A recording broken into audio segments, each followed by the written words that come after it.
Good evening বন্ধুরা। আজ দুপুরে যা যা বানিয়েছিলাম সেই সব রেসিপির আপনাদেরকে শেয়ার করছি। কি বানালাম সেটা দেখুন।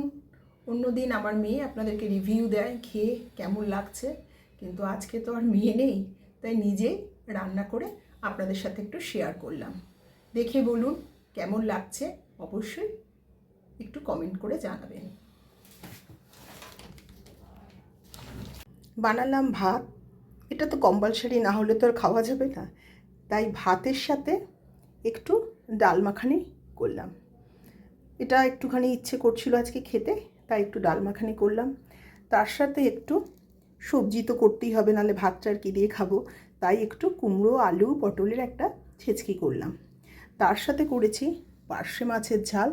দেখুন ঝালটা কেমন হয়েছে, অবশ্যই আপনারা কমেন্ট করে জানাবেন। আর এখানে তো চাটনি মাস্ট, গরমে চাটনি না হলে কোনো কিছুই ভালো লাগে না, তাই একটু চাটনি তো করতেই হবে। তাই আজকের থালিটা আপনাদের প্রত্যেকের কেমন লাগলো অবশ্যই জানান। খুব ছোট্ট রেসিপির মধ্যে দিয়ে এই থালিটা বানিয়েছি।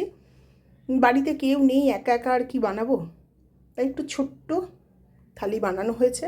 দেখুন কেমন লাগছে অবশ্যই কমেন্ট করে জানাবেন। ধন্যবাদ।